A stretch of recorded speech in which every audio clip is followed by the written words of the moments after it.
Welcome back to the deep dive. We are jumping straight into just a brilliant piece of source material today. Yeah. You've brought us a deep dive focused on this singular, really high-stakes scenario. We're talking isolation, hidden identities, and, well, layers of betrayal. It unfolds like a masterclass in narrative. That's exactly right. If you want a masterclass in building tension in a confined space, this is definitely it. Okay. So our mission today is really to analyze the mechanics of this story. It's all set in this one, frankly, dilapidated motel, and pull out the key insights. You know, how does that isolation create the perfect storm for criminal psychology to just explode? Right. Okay, let's set that scene first, because the environment here is, well, it's hostile from the get-go. This isn't some quaint little roadside star. Not at all. We're talking a place where guests are immediately complaining. You know, foul smells, dirty sheets, dirty blankets even, lizards and dirt inside the rooms. People basically want out the second they check in. And that urge to leave, that desperation, is exactly what makes the trap work. The source material is clever here. It immediately cuts off the escape routes. So imagine checking in, realizing how bad it is, and then finding out both main roads are blocked. One route, a broken bridge. Okay. The other, a massive fallen tree causing this huge traffic jam. You're literally boxed in. So you're not just stuck somewhere unpleasant, you're physically cornered. And the nearest alternative, you said. 25 kilometers away, which is now totally unreachable. So you have this handful of strangers trapped together, and it feels less like a bad holiday and more like, I don't know, waiting in a low-budget horror film. Yeah, you can feel the pressure building already. And that extreme isolation, it just primes the pump for suspicion, doesn't it? When people realize they can't leave, small annoyances get bigger, and suddenly your fellow traveler looks like, well, maybe an obstacle. Or worse, a threat. And just as that psychological tension is cranking up, things escalate. From bad motel to lethal crime scene. Right, the catalyst. Yeah. Discovery of the first victim. And Jolly. Stabbed. Yes, stabbed. Her friends find her. But what makes it immediately chilling is how they find her. They had to use a key. Why? Because Anjali's door was locked. Securely. From the inside. Ah, okay. The classic locked room paradox. That just shrinks the world down even further, doesn't it? Instantly. It suggests only two real possibilities, and neither is comforting. Either the killer was someone Anjali knew, someone she let in and then locked the door behind. Or the killer is one of the guests, still inside, who somehow locked it on the way out, which is tricky but possible. Which means the threat is absolutely internal. It's still there, trapped with everyone else. And that's when Inspector Daya arrives, CID. Criminal Investigation Division. Okay, and he gets it immediately. He sees the high-risk nature of the situation. And Daya doesn't mess around, does he? What's interesting is how fast he imposes order on that chaos. Declares everyone suspects, China and Jagger, as the source puts it. Everyone's under suspicion. Textbook stuff for managing a contained scene like this. Orders all the guests together in one room. Keep an eye on everyone. And crucially, starts the admin. Full background checks. Names, phone numbers, home addresses, the works. Right, trying to build a baseline. And he demands all the room keys for searches. He's establishing facts, controlling movement, trying to get a handle on things. But even as Dai is trying to build that order, we get these two really critical red flags, things that signal something much bigger is going on than just the one murder. Yes, exactly. These are the details that tell you and tell Daya this isn't just reactive. There's something else happening. What are they? First, someone manages to steal the duplicate room keys right out of the reception drawer. Okay, so that implies premeditation and stealth. Someone knew where they were and got to them. Right. But the second act, that's really chilling. Someone steals all the guest identity cards and their photographs from the motel records. Whoa, okay. Stealing keys gives someone mobility, maybe access, but wiping out everyone's ID. Why do that? That seems unusual for someone just trying to cover up one murder. Because it shifts the motive, potentially. It's not just about hiding a crime anymore. It might be about hiding an identity or multiple identities. Ah, I see. If you want to disappear later, making it hard to prove you were even there. Exactly. Or making it hard to verify who was there. This theft, it just broadens the whole scope immediately. We're likely dealing with multiple layers of deception here, not just a single killer. So the investigation is already fighting against someone trying to erase themselves. Precisely. And the first bits of background info that trickle in, they start to confirm that not everyone is who they appear to be. Okay, so who do we have? Well, the initial list comes through. Siddharth and Sonia, they're students. Aditya, a designer. Vinay, construction business guy. Ajay, works for an MNC. Most seem, ordinary enough on the surface. But it turns out the motel owner, he actually has a known criminal record.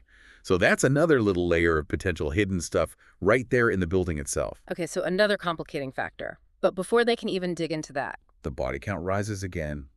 Raj is murdered. Okay, so things are escalating fast. This suggests someone's getting desperate, maybe eliminating witnesses now? And the killer's intention becomes terrifyingly clear right after that. The students, Siddharth and Sonia, they make a break for it, manage to get to their car. It crashes almost immediately. The brakes have been tampered with. Rendered totally useless. Wow. Okay, that detail is critical, isn't it? This isn't just about killing a specific enemy or rival anymore. No. This shows the killer wants total annihilation. Sabotaging a car means they're actively trying to kill everyone trapped there. No witnesses. They don't want people scattering. They want them gone. Permanently. Exactly. And it's in this intense pressure cooker environment that we get maybe the most satisfying bit of detective work in the whole story. It centers on the guy claiming to be Rakesh, the Air Force pilot. Ah, the pilot, right. I remember this bit. It happens when he says something about needing to go to his car. Yeah, he needs spare contact lenses. Says the current ones are failing him in the heavy rain. Seems like such a minor throwaway comment, right? Just an inconvenience. Yeah, it seems trivial in the middle of all this. But Inspector Daya catches it. And this is where that external knowledge, the background checks, the real-world context becomes so important. Daya asks himself the question. If this guy's really an Air Force pilot, why would he have vision problems bad enough that his contacts are failing in the rain? Ah, I see. Because that specific profession, flying jets, demands incredibly high visual acuity, usually near perfect, uncorrected vision, or at least very specific, stable, verified correction. Precisely. A pilot complaining about dodgy contact lenses in the rain. It doesn't track. It doesn't fit the professional profile at all. It's the smoking gun for identity fraud. The job he claims is totally incompatible with the weakness he just let slip. Nailed it. Daya deduces instantly. This man claiming to be Rakesh, he's an imposter. He's hiding behind this respectable military title. And that deduction is confirmed pretty quickly, isn't it? Devastatingly confirmed. The real Rakesh is found dead, hidden away. So the man in the motel is living under a completely stolen identity, which suddenly explains why all the ID cards were stolen earlier. Someone was desperate to muddy the waters, confuse the investigation, erase their own tracks. Absolutely. And revealing there's a confirmed imposter, Akash, using Rakesh's name. Well, that just throws the whole trapped group into total paranoia. And the killing speeds up again. Accelerates again, yeah. We lose the motel owner, then AJ, then Vinay. The investigation is now juggling what look like two huge, maybe unrelated crime waves happening at once. Anjali's initial murder, and now this desperate identity thief covering his tracks by killing everyone. This is really the genius of the source material, isn't it? This convergence. Two totally separate criminal plots, both zeroing in on this one isolated, rundown motel. Okay, let's break down the confessions. First, Akash, the fake Rakesh. Right, Akash's motive. Pure, desperate self-preservation. Turns out he was massively in debt, running from creditors. And the real Rakesh, the pilot. He wasn't just a random victim. He had actually been hired by one of Akash's creditors to find him, track him down. Ah, so the confrontation wasn't random either. Akash claims killing Rakesh was, what, unintentional? An accident during a fight? That's his claim, yeah. Happened during a confrontation. He panicked, hid the body in the trunk of his car.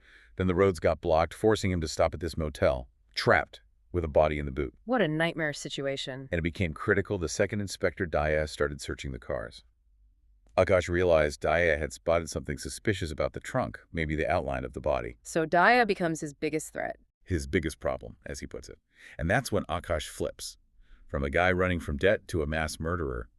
He decides he has to eliminate Daya and anyone else who could possibly connect him to the dead pilot in the trunk. So he confesses to killing the motel owner, Ajay, Vinay, and the student, Siddharth. Yes. His killing spree was essentially reactive, panicked. He wasn't the mastermind behind the initial motel setup. He was just desperately trying to survive being cornered by a good investigator. Okay, so Akash explains a lot of the later murders, but as you said, this doesn't account for the very first victim, Anjali, or the murder of Raj, who died earlier. No, it doesn't. And that brings us to the second, deeper conspiracy. And the confession of a pervy. Her motive. Calculated greed. Pure and simple, linked to stolen bank money. Stolen bank money.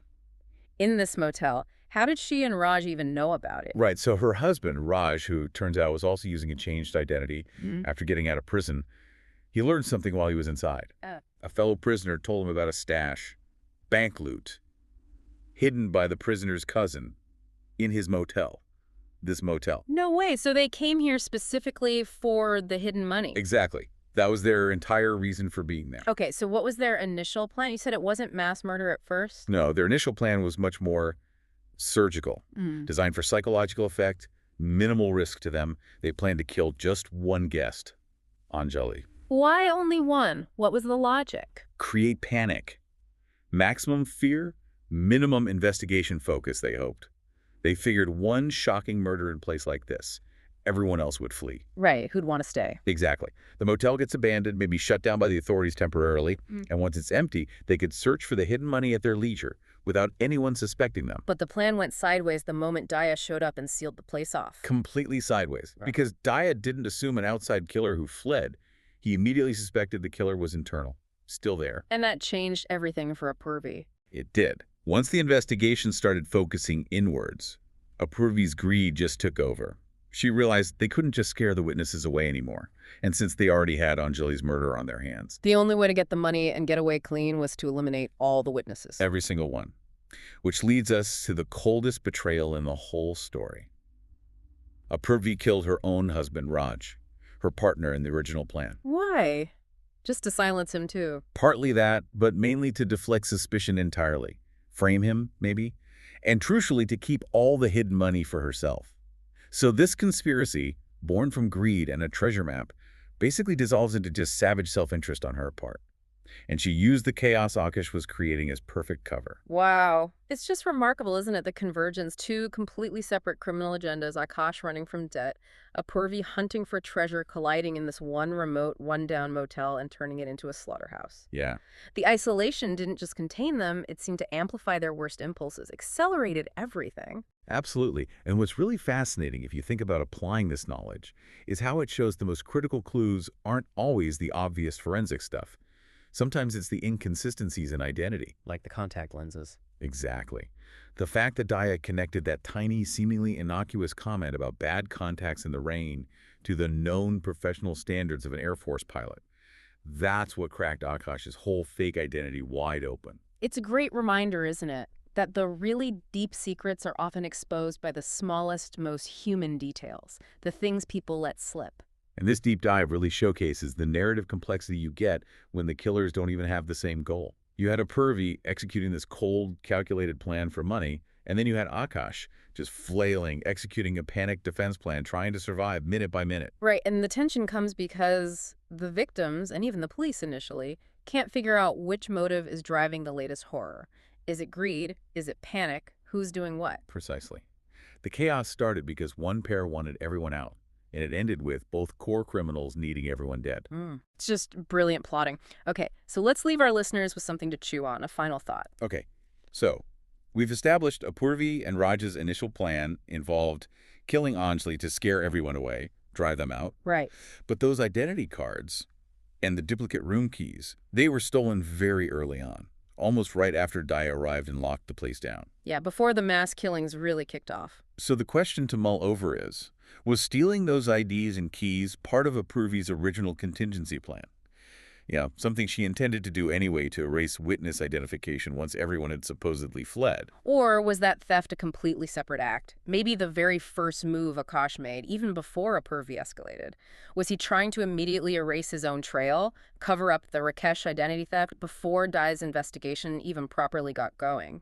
Exactly. Which desperate act actually triggered the point of no return by removing everyone's identities? Was it the greed plot anticipating cleanup or the identity fraud plot trying to vanish from the start? It really highlights how easily one crime can ignite a catastrophe in a closed environment like that. Definitely something to think about. Which spark lit the main fuse? Fascinating.